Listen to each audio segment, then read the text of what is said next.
Hey, friends, and welcome back to the RevRx Podcast. I'm so excited about introducing you to our special guest. Matter of fact, I think I'll let her introduce herself.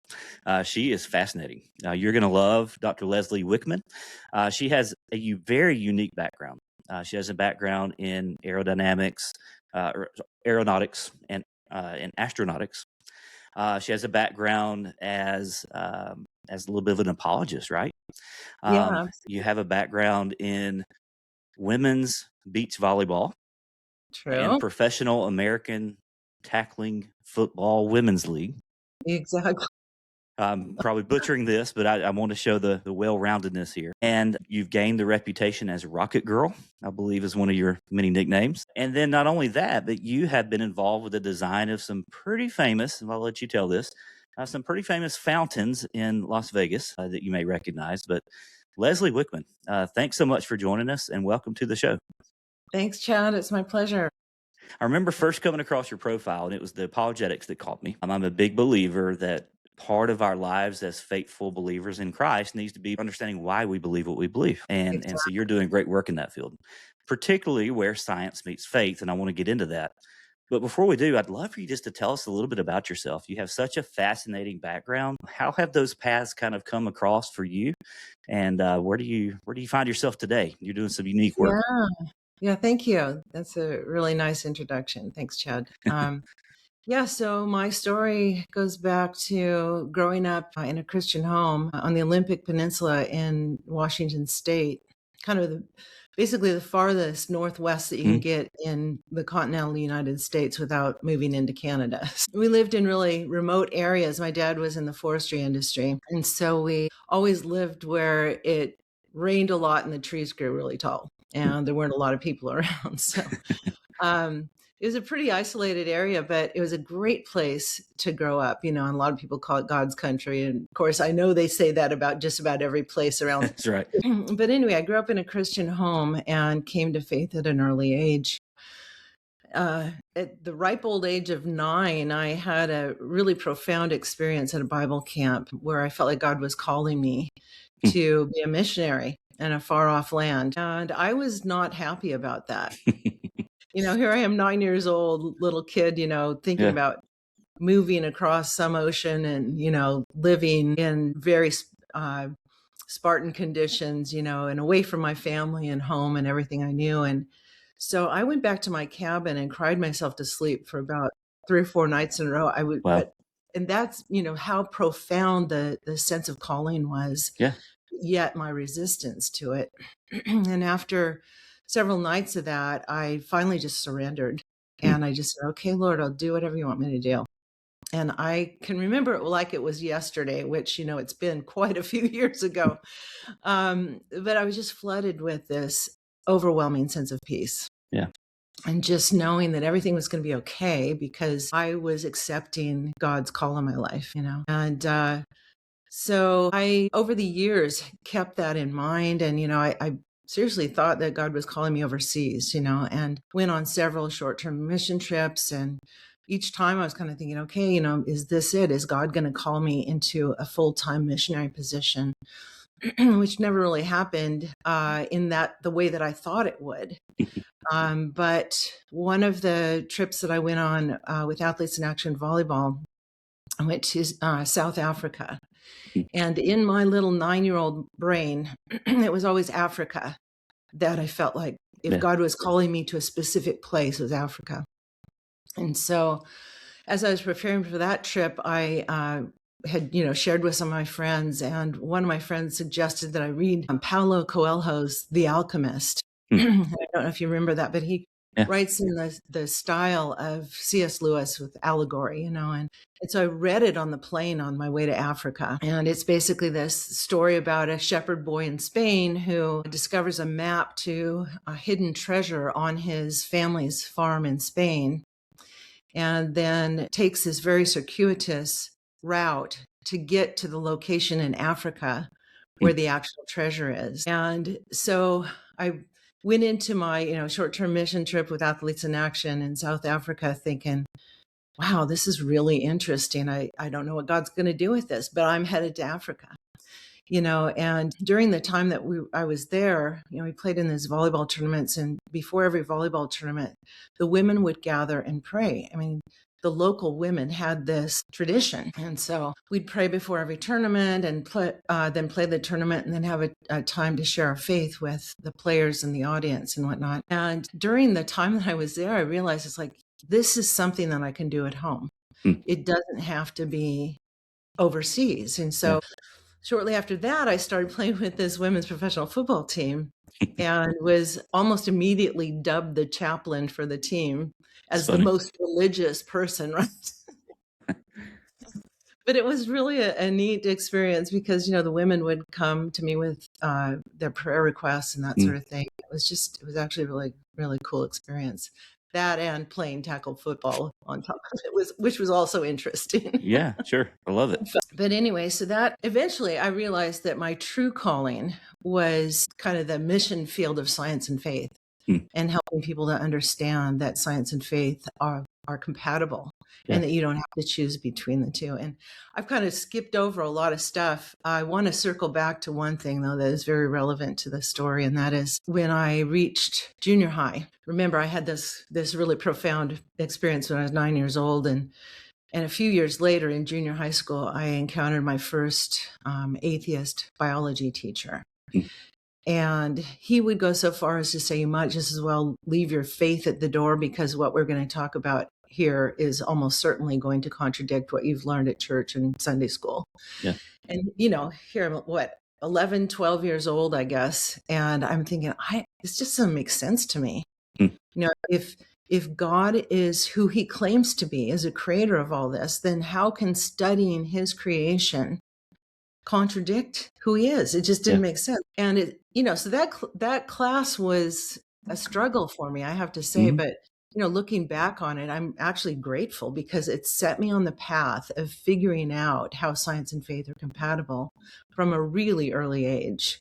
And from that point on, I just basically tried to learn whatever I could about, science and faith and how they fit, and, diving into the scriptures. And, I was an avid Bible reader from the time I was quite young, and I remember there were times when I was, in the habit of underlining. And I remember getting so carried away with the underlining, you'd look at my Bible and I'd have like whole books underlined. Whole things underlined. Right, exactly.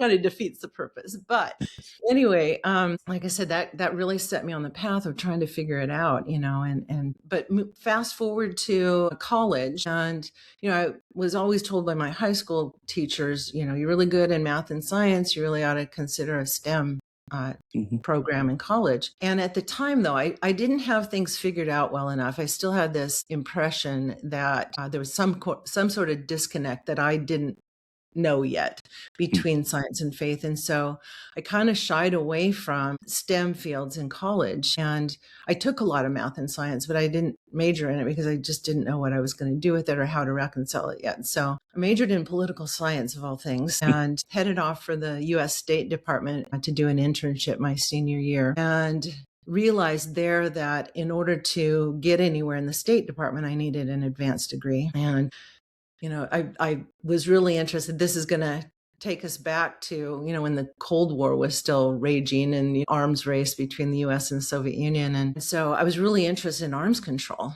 And I thought, it'd probably be really helpful if I had a technical degree, so that some of the people that, are negotiating over these weapons systems, they don't have a clue how they actually work. I thought, well, that's something I could maybe bring to the table.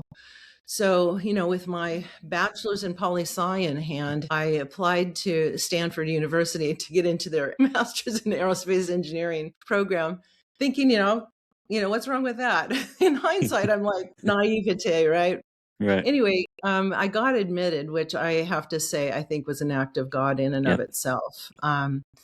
And it was probably the hardest thing academically I've ever done, was to kind of transition from a bachelor's degree in poli-sci to a master's degree in aerospace engineering. I bet. But I made it through. And along the way, I was still kind of, figuring out those connections between science and faith. And from there, I went to work at Lockheed in Northern California and went to work on the Hubble Space Telescope program and the International Space Station program, all the while, again, still trying to, read and have conversations with people about science and faith. And so over time, I started to realize, that they are compatible. And the more that I would dig into the sciences, the more I would see compatibility with the God of the Bible. And so I went back to school and I got my PhD.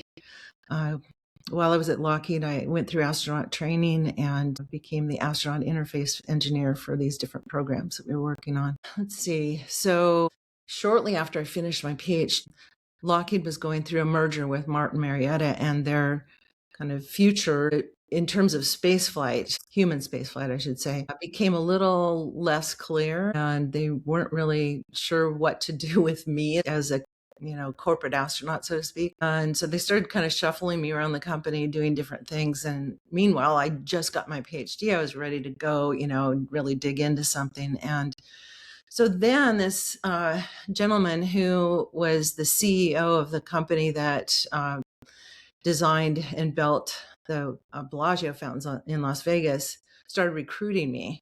And I was like, this is so weird. I mean, it's kind of a total departure from the aerospace industry and what I've been doing.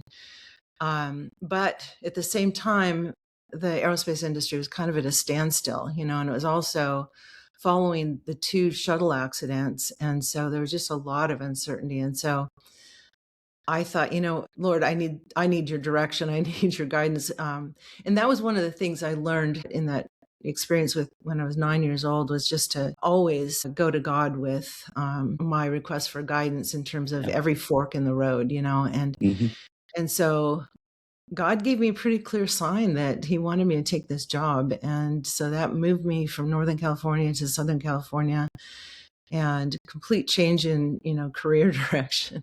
But in the process of getting me to Southern California, so I worked on the Bellagio fountains. I didn't mean to just kind of say that and then drop it, but that was about a 2.5 year stint, and really exciting. We were sitting on the sidewalk on the Strip in Las Vegas at the side of the lake, the Bellagio lake in front of the hotel, programming the fountain. And there was a cyclone fence between the sidewalk and the street, and people would come by and just kind of hang on the fence and watch the routines that we'd send. They go, ooh, we're like, wow, I guess they like it. It's like this instantaneous feedback. Whereas, in the aerospace industry, you can wait, a decade or more before your work comes to fruition. Right. So it was really kind of cool. It was a pretty neat experience. But that also got me to Southern California. And, I actually started teaching at Azusa Pacific during that same time frame. And that too very much felt like it's exactly where God wanted me. Yeah. And I was able to run a science, faith, and culture seminar series on campus during that time frame, and kind of sit at the feet of people who had been studying the interaction or the interface between science and faith for many years. So I realized that I probably gave you a longer background snippet than you were asking for. No, there's so many, and that's exactly what I wanted, because there's so many facets of this. One of the things we talked about offline before we joined in here was how we would not have picked our paths for ourselves. Absolutely. But yet God has guided us and directed us in a story that we could not come up with. But one where he's very much in the midst of it. And so I appreciate you sharing all of that. And I still feel like there's so much we haven't talked about, but just the fascinating story of where God takes you if you're willing to let him follow, or willing to let him lead and willing to follow. Absolutely. And so, you've done some really cool things in your life. And I'd love to hear, I'm very interested in your astronaut training and, kind of what that looked like. But was there anything in your training as a corporate astronaut that really you can think back and say, that really kind of solidified this thing about faith and science? Because I know a lot of people look out at the universe and, there's a lot of different takes you can have on that. But what comes to mind when you think about those days? Oh my goodness, there's so much, and let's see. I guess the one thing that I would reference is really learning about how impossible the odds are to get a planet like Earth that Mm, is life friendly. I mean, yeah. I say impossible, and I don't really like that word. It's inadequate to describe what I'm talking about. Improbable is probably an understatement. So you look at the odds of getting all of these life-friendly characteristics all together in one space, in one tiny planet, Yeah. in this vast universe. And you look at that, and for me, that's probably one of the, if not the most powerful apologetics tools Yeah. in this interface between science and faith. And basically, what I'm talking about is referred to as the fine-tuning argument or the teleological argument or the Goldilocks principle or the Hmm. anthropic principle. And it basically says that there's this very long and even growing list of universal parameters that are finely tuned to be just basically exactly what they are in order to get life in anywhere in the universe, Yeah. essentially. And if any one of those parameters is off by just a little, it all falls apart and you Mm. can't sustain life. And some of my friends at Reasons to Believe have calculated kind of an estimated odds of getting all of these things together to be exactly what they are to support life. Yeah. And those odds are somewhere around one chance in 10 to the 282nd power. And those are numbers we can't really get our brains around. But the analogy that they came up with is it's like one person playing the lottery on just one ticket they buy and winning on that one ticket that they buy for each drawing twice a week, Yep. every week for 50 years in a row. Wow. And I'll use that example with my students all the time. What if you read a news story that said that somebody had been able to do that? What would your first reaction be?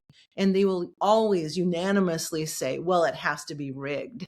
Yeah. And I'm like, bingo. There you go. You're exactly right. The universe is rigged for life. It's not going to happen by random chance. Then that's why I use the word impossible, Yeah. because I mean, statisticians will say anytime anything goes beyond one chance in 10 to the 50th power, it's not just improbable, but it's statistically impossible because too many things have to go right. Right. So, I mean, it takes more faith to believe that this universe came to be just exactly what it is Yeah. and can support life on planet Earth than it does to believe that there is a creative intelligence out there that made it this way. Absolutely. That's one of the strongest tools I think that we have in explaining the origin of the universe. If there are others, but I remember in teaching this to my young adults, it's the Goldilocks. I love the Goldilocks principle Yeah, because yeah, we can all relate to that, right? exactly. Yeah, it's not too hot, not too warm, but it's just right, Exactly. And some of those numbers are just, you could say, astronomical, pun intended. Yeah, But right. but yeah, I mean, it's almost like, and here's the way I explained it: it would take a miracle. Exactly. And you know Exactly. what? We got one, didn't we? Yes. It, We've it got would a take God it would of take the miracles. creative miracle behind that, and Absolutely. and it did, and we call him Yeah, God. exactly. So I love that. Yeah, and I'm a big Reasons to Believe fan. I had Jeff Zweerink on the show Oh, yeah. not long ago, and Ken Samples too. Yeah, Those guys are phenomenal, doing great work as well. absolutely. But you're a little bit everywhere, and I love that because you can kind of speak to several different things. But that's so fascinating to me. I've always been fascinated by outer space. I think a lot of us are. Yeah. And so having some of that training and you being able to step back and realize, man, things have to be just right. Yeah. Yeah, Um, exactly. Yeah, and and in fact, realizing. Go ahead. I was just gonna say that, it's interesting because working in the aerospace industry, Hmm. you get all of these different kind of ideas about why are we exploring Mars? Why are we interested in Mars? Yeah. And, you know, some people will talk about how we need a kind of emergency evacuation route or place, right? And coming from my perspective, I'm sorry, but you look anywhere else in our solar system and you see nothing but hostile planets, Yeah. right? And Mars is hostile too. It's Yeah. granted, it's less hostile than any of the other planets in our solar system, but it's still hostile. Any breathable oxygen, the atmosphere is only 1/100th of the Earth's atmospheric pressure. There's no liquid water. All of the water on the planet is frozen in ice. It would have to be mined. The gravity is too low to hold on to high atmospheric pressure that we need to basically balance the tissues in our body and basically keep us from becoming freeze dried. The gravity is too weak to produce a water cycle. A liquid or even gaseous water vapor would escape the planet very quickly. So you can't have a water cycle. You could, there's been talk about the idea of, could we terraform Mars? Well, this one basic problem of gravity is not easily overcome. I mean, basically, you would have to increase the mass of the planet in order to increase gravity, and that's just not practical. I mean, it's just not feasible. Well, and some of those arguments that are against, or not arguments, but some of those laws that we see that are against life on Mars are the very things that gives us the capability of life here. Yeah, exactly. That's exactly. We have all this. We have the right gravity to hold on to water vapor, so we can have a water cycle. I mean, so many things about the Earth's design, if you will, make it habitable. And so when you start looking out into space, this is where this came from for me, is like you start looking out into space and seeing what these other planets are like and how hostile they are. It makes you appreciate planet Earth. Yeah. And instead of, kind of going to Mars, I'm all about human spaceflight and exploration. I think, that's God built into us this spirit of exploration, and that's all well and good. And it pushes our technology forward, which can actually benefit healthcare industries and, technology and all of these things can be used for benefit of humans. But the reality is that we've been gifted this amazing planet that's just exactly right. And so instead of saying, okay, well, we're going to go and colonize Mars and make it a new Earth or whatever, it's like, what about being good stewards of the perfect Earth that we have? I mean, I use that word perfect. It's not perfect, but this good Earth that God created for us. Why not be good stewards of that? And that's a really good segue and into the next thing I wanted to ask you, because one of the things that I think that we naturally come to when we see, how good this Earth is how well we steward it. Yes. God gives, and stewardship is, call that a churchy word or whatever. Sometimes we throw that word out there, but just taking good care of what God gave us. Absolutely. That can look a lot of different ways. That could be taking care of the Earth. That could be taking care of the many gifts and financial things and our talents and different things like that. But you are doing some really good work with climate and with a stewardship of the Earth. And I'd love to get your take on that. What does it look like for us, particularly leading as Christians, to be good stewards of this Earth that we've been given? Absolutely. And in fact, I've often said and written about this topic that, we as Christians have been given the charge from God to be good stewards of what he's created. Yeah. And so we should be leading the charge in terms of taking care of the Earth. And I agree. Unfortunately, I've heard too many times, oh, well, this is just our temporary home and, we don't have to worry about it. And it's like, it's just not leading by example. And it's not even following our scriptural commands to be good stewards, take care of the Earth, and every step of creation in the Genesis account is followed by, and God saw what he'd made and it was good. If God's calling it good, I mean, who are we to dismiss the goodness of the Earth, and just, I think we have a huge calling. I mean, there's throughout scripture, there are verses that talk about how we're to care for the Earth and what God's created. And I, as I said before, I think we should be leading the charge there. And, so when it comes to the climate change that we are observing. A lot of people say, well, the climate's always been changing, and there's some truth to that. But if you look at the ice core samples that go back hundreds of thousands of years, you see this very regular pattern of about 90,000 years worth of severe ice, where ice is essentially encasing the planet, aside from a small strip around the equator, followed by 10,000 years of temperate climate, which is the type of climate that we're in right now, although we're somewhere around 12,000 years into this temperate climate. So this temperate cycle is longer by quite a bit than the average 10,000 years. So by about 20% longer than the average.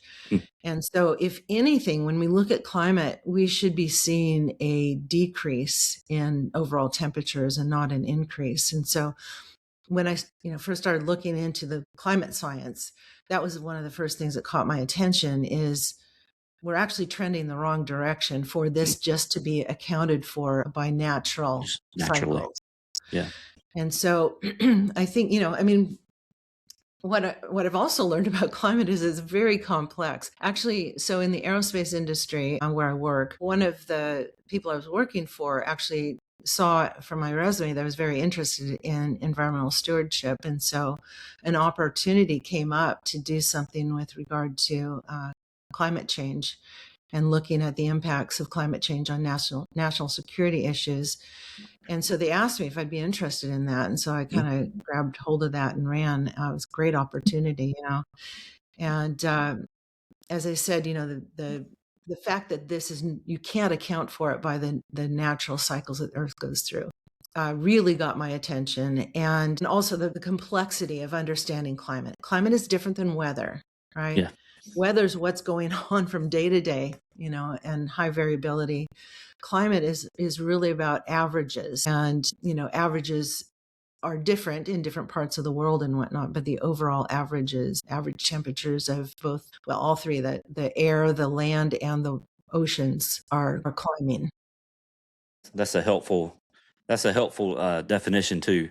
I think as we sometimes get those two things confused. Yeah, exactly. When the East Coast is getting hammered by snow and we're having 90-degree weather out here on the West Coast, it's like things are pretty wonky. But that is actually one of the predictions of climate change is, if you remember from your high school physics class, heat is a form of energy. And so with increasing temperatures, there's more heat energy available for these more violent storms. Which we're seeing a huge increase in the frequency of violent storms of different kinds. And also one of the other things that is predicted by the warming temperatures is this unpredictability of normal weather patterns. And we certainly are seeing that as well. Yeah. But all that to say, climate, sorry, I just wanted to. So we've seen that here in Georgia. Yeah, absolutely. Where I live, I've lived here I've lived here in Middle Georgia for about 15 years. And for the first 13 years, we had no snow here. Wow. It would freeze and we'd be like, look, we survived the blizzard, sarcastically. Right. And the last 2 years it has snowed here and like a good bit.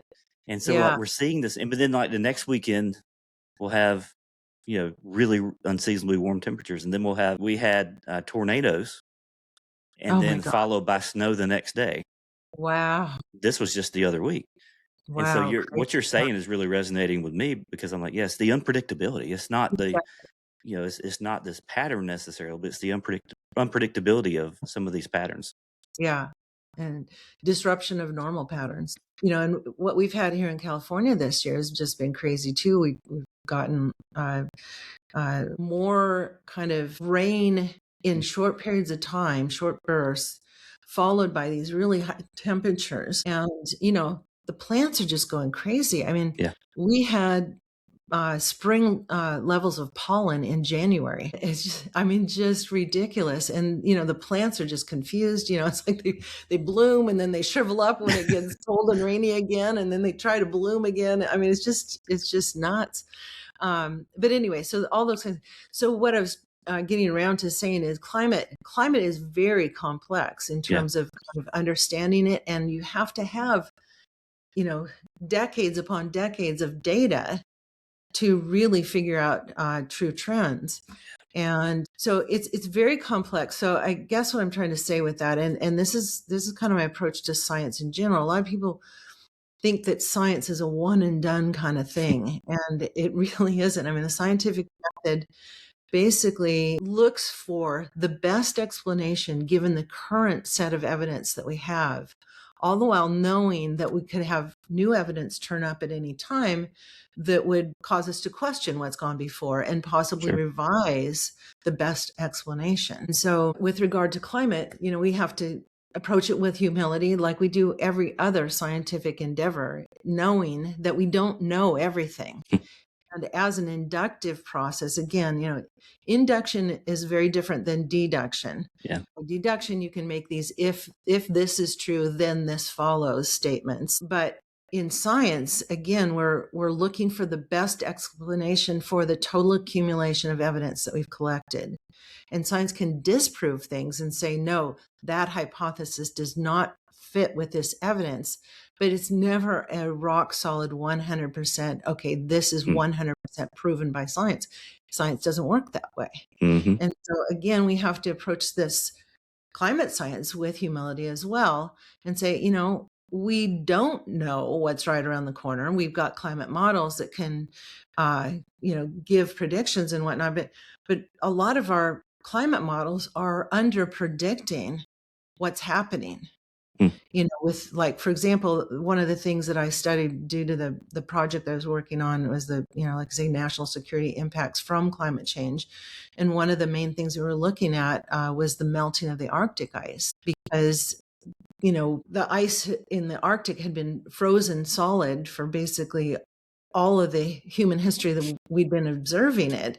And now, we've got the Northwest Passage is opening up essentially every late summer and early fall. And as the ice melts more and more, you can imagine climate models predict that eventually there will be little to no ice around in the summers in the Arctic. And so you can think about, like I said, studying national security impacts. It's like simple border patrol. Yeah. Now, we've never had to worry about that border in the past of our continent. And so you can think about the things that, are of concern. But as I said, the climate models generally are more conservative than what we're actually seeing in the real empirical world. So like I say, I'm not trying to be an alarmist or anything like that. But at the same time, we need to at least pay attention to the evidence that's being collected. And given that, be good stewards of what we know. We need to act on what we know. We know that it's a good thing to take care of the good earth that God's given us. We know that it's a good thing to prevent pollution, whether that's air or water or land. We need to act on the things that we know are good stewardship. We might not know what's right around the corner in terms of climate change and whatnot, but we know that we need to be good stewards of the planet. And there are some very basic things that we can do to be better stewards, kind of the reduce, reuse, recycle thing. I mean, that's just basic common sense. Yeah. And it's something everybody can do. Exactly. Don't overburden the planet and its resources. Let's be good stewards. And especially, I mean, again, from a Christian perspective, aside from just stewardship of the good earth that God's given us, is being loving towards other people in our growing population around the world that, don't have as much access to the earth's resources as we do. And that reduce, reuse, recycle thing benefits the entire globe. So, I mean, just out of love for our fellow people that God has created in his image, Yeah. Not to mention the generations that will follow. Exactly. Absolutely. And leaving it as good or better than we found it, which seems harder and harder every day. Yeah. I love how you describe science as this ever evolving field, because I think some people in today's world kind of mock science for that reason. For example, in the medical field, okay, we'll have a set of guidelines that come out and say, hey, fat is, we know eating a high fat diet can cause you to have heart disease. And then a few years later, Okay, well, maybe not. Maybe dietary cholesterol isn't the bad thing we thought it was. It's okay to eat eggs again, guys. And so you start seeing some of these shifts and these transitions, Yeah. and people are like, well, science don't know what they're talking about. Yeah. These scientists don't know what they're talking about. When in reality, that's how science works. Exactly. There's Exactly. all the time more and more research, and then taking that new research and combining it together with what we've come up with before, Yeah. and then realizing that, okay, now we've got to create, what this tells us today, and that may be different than what we learned about a few years ago. Exactly. That's exactly right. And with climate, it's no different. Exactly. I really think that's helpful as we think about science. So Yeah. thank you for saying that. Absolutely. I mean, just one more thing to throw in Yeah, there is as time goes on, our technology improves yeah, to make better observations and measurements and that sort of thing too. So we can measure things a lot better than we could a decade ago yeah, in essentially any field that you want to point at, whether it's astronomy or medicine yeah, or just about anything. yeah. Really good point. And then I want to ask you this question, because the more the more I follow, not the more I follow, the longer I follow Christ, I guess I'll say, and the more I guess mature that He tends to create us, I think we find ourselves not really following one political party or the other. At least that's where I find myself. Yeah. Neither one, completely lines up. Why Yeah. has climate change, just in your experience, become so politicized? To me, I feel like we just politicize everything today. But We absolutely. what's your take on that? Can I take a pass on this question? You plead a fifth?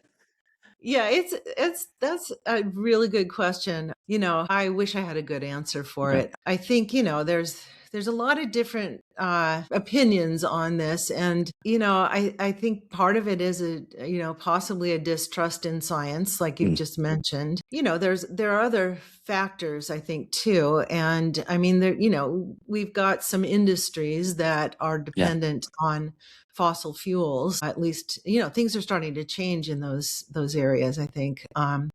Maybe not as fast as we'd like them to, but so there are some, Yep. Lobbyists and those. interests, Yeah. yeah, some interest groups that Yeah. don't feel that their interests align with climate science and climate change. Uh, I think there are a lot of reasons. I think I kind of alluded to one earlier, which is just kind of the idea that some people think, well, Jesus is coming back anytime, Mm. and he's going to create a new heaven and a new earth. So why do we need to worry about this one?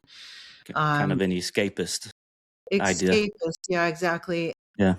But and also just kind of being, I'm not going to say ignoring it willfully, but just maybe not understanding the Yeah. Christian call to stewardship that is so important. Yeah. So yeah, I think there's, some, and, I mean, I think we've all probably experienced this at one time or another where the truth might be hard to swallow Mm. for one reason or another. It That's doesn't right. align with your current worldview. It might require some rethinking of some things. But I've found, I've talked about this a lot just in terms of, our call to stewardship.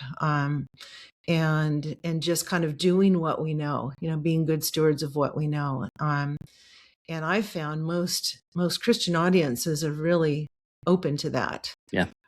Even if they haven't, kind of heard it from that perspective before. So, I think, So, and I also think it can be a really good witness to people that are outside the faith yeah. if we're taking that call seriously. I love that. Really good answer. Really helpful. Basically, what we're saying is it's complicated. It is Just like what we complicated. said about climate. There's so many Yeah, factors. There's so much that we may not understand, and I believe it's yeah, our job, particularly as Christians, to dig into what does the Word say about it. yeah, That's really where I find myself lately. Is yeah. what does Absolutely, God say about it? What does God's Word say about it? Because it speaks to a lot of absolutely. things that I think a casual glance may not necessarily tell us. Yeah. I think leading with love and humility Yeah, is just, the way to be a winsome witness, I Uh, don't know it all. exactly. Good That's place to start. exactly Yeah. right. Exactly. Then, that's something that I think most people can relate to. It's like, Hmm.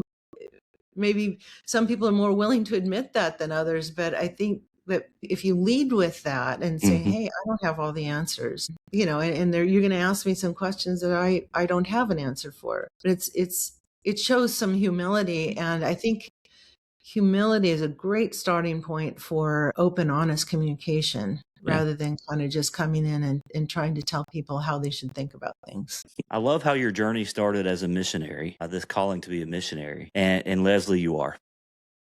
Yeah. You're a missionary where you are. And one of the things we talked about offline, kind of as we head towards wrapping up here, is that we both have this calling to take complexity and make it simple, make it Yes. more simple. And one of the things that you do in your day job is with that. There's an upcoming mission, the Artemis mission. That's right. So back to space a little bit. Yeah. And you've written an article about that. I'd love for you to share a little bit of your thoughts on that Yeah. Yeah. as it relates to the mission and the work, some of the work you've done there too. Okay. Yeah. Yeah. So it's pretty exciting. We're looking at a human mission to the moon for the first time in 50 years. And, this Artemis mission will actually go around the backside of the moon, and it will actually take humans further away from the Earth than they've ever been. So the particular trajectory that this flight will be on will go further than the Apollo missions did. So it will actually set a record for humans' farthest distance of travel from the Earth. But it's going to be basically the first in a series of human missions to the moon. This one's not going to land on the moon, but it'll be followed by some more test flights. And then eventually we'll be landing humans on the moon. And then we're looking at building a permanent manned base on the moon. And that will then be a staging point for missions to Mars. So it's all very exciting. I've been involved in looking at the life support systems for a moon mission as well as Mars missions. But work that we've been doing recently has been focusing on the Artemis missions and making sure that we have what we need for the life support systems. And so it's pretty exciting to be a part of that. And history in the making, so to speak. So absolutely. Very exciting. Yeah, I look forward to following that. I wasn't alive last time that happened with the Apollo missions, and I can't wait because the technology is so much better. I feel like we're going to get all of these visuals and a lot more than we could last time. So Absolutely. man, it truly is an open frontier, isn't it? It absolutely is. And it's also, it's a time for reflecting too, just in terms of, and I do some of this in the article that we'll be posting on Biologos's website before too long. Just reflecting on the fact that, humans are created in God's image. And part of that is being endowed with his creativity, and the creativity and the kind of vision and the spirit of exploration that enables these missions. It's nothing short of remarkable. I mean, just the idea that, God built that into us. Yeah. And this idea that we can explore God's creation through the gifts that he's given us and the capabilities that he's given us in being a reflection of him. So it's very exciting. And then, we probably don't have time to go into this now, but the whole idea of the scale of the universe and how massive it is. And James Webb Space Telescope, has revealed even more grandeur in the universe, both in terms of the scale and the formation of galaxies really early on in the universe, and just the idea of scale and how massive the universe is can be kind of daunting as we think about it. And just, it can make us feel really small and possibly insignificant. But the reality is that, nowhere else that we know of did God prepare such a special place for us to live. And just the care in fine tuning these parameters that God put into this planet to create this space for it. I mean, I tell my students a lot of times, we are not a biology experiment.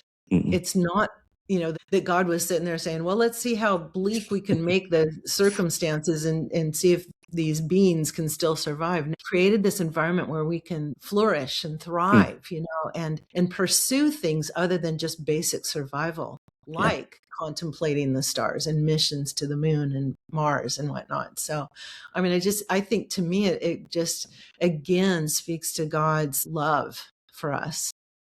Speaks to his goodness. And absolutely. thankful for his goodness. And yeah, as you look out at the stars, as you look out at this creation God has made, sure, there's brokenness, but you can't look at all that's around us and say, there's no God. That's It doesn't that's make my sense. mind. That's Yeah. my conviction. Romans Yeah. 1 kind of tells us that a little bit too, that he's revealed himself to us. Yes. The truth about God can mean seeing in his creation. Yeah. Yeah. So he is a good God. He is a great God. Absolutely. He is big. He is mighty. He is powerful, but he cares for you. And Absolutely. what an important truth that is. Yeah. Well, Leslie, what a gift you are. Thank you. Such a fascinating story. I'd love to. I told you, man. I feel like we could talk for hours. I'm not sure who would listen, but I'm just fascinated by all the work that you're doing, and I'm thankful for you. Thankful for your voice. Thankful for you leaning into that and using it for the glory of God. How can my Amen. listeners find out more about you and the work that you're doing? Yeah. Well, check out my website, starrynights.me. That's actually the name of my nonprofit is called Starry Nights Incorporated. And I'm actually working on collaborating with some campus ministries to reach out to college campuses with this conversation about science and faith. And that's kind of Cool. my main near-term goal is to kind of get the ball rolling on that. So that website is a great place to connect. You can also find me on Instagram. I've got a couple of Facebook pages, one for Starry Nights and one for the Wish program, which is actually a reflection of a Templeton grant that just wrapped up a little while back to support women in the science and faith space. Okay. So check all those out and get in touch with me through those various sites. I'll put links to all those in the show notes too. But Okay. Leslie, thank you again for spending time with us, for sharing your voice with us, and for the important work you're doing in this world. I appreciate you and in your missionary journey that has landed Thank you where you you so are. much. God bless you too.